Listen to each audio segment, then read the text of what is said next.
Welcome, class, to the Richard Wright A Room of One's Own. Richard Wright was born in 1908 in Mississippi, and he died in 1960 in Paris, France. So the first thing that I kind of want you guys to notice is that all the items date from, date to the time period that he was alive.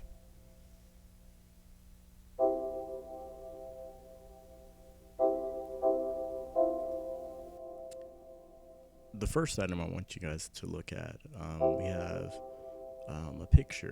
This picture is representative of abstract art. And the reason why I put the abstract art in the room was because Wright, when he was reading and he was developing his literary influences, this was during the modernism movement. So that's kind of a reflection or kind of the embodiment of that modernism.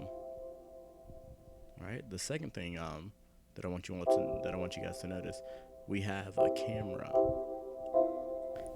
The camera is representative of his time with the WPA Writers Project, where he worked with documenting parts of New York. And the document was called the New York Panorama.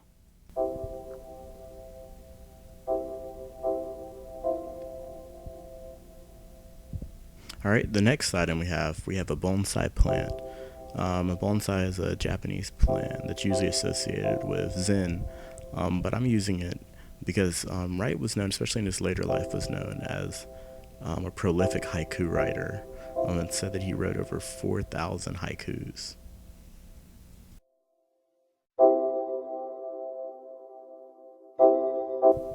Okay, the next item we have is the iconic symbol for communism, the sickle and the hammer. Wright was known to have been a communist, and this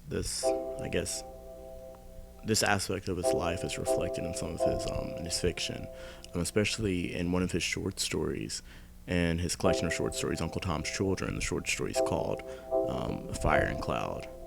Okay, the next item I want you guys to look at, you can see that we have a Bible. The Bible is to kind of symbolize the time that he spent in Mississippi, especially in Jackson, when he was living with his grandmother, who was a Seventh-day Adventist. She refused to allow him to read anything that was not the Bible. And next to that, I had a book, a copy of Albert Camus's The Stranger. And this represents kind of Wright's, existentialism. He's known for that. He even wrote a novel. His second novel, The Outsider, reflects that belief. Next two items reflect Wright's later life. We have a model of the Eiffel Tower and a map of Africa, where he spent most of the time in his later life in those places. He ultimately died in Africa. And the last item I have is a typewriter. The typewriter kind of symbolizes the kind of prolific writing that Wright did and how varied his the genres in which he chose to write in. He did novels, he did an autobiography, he did short stories, he wrote poetry. That's to symbolize that. Thank you.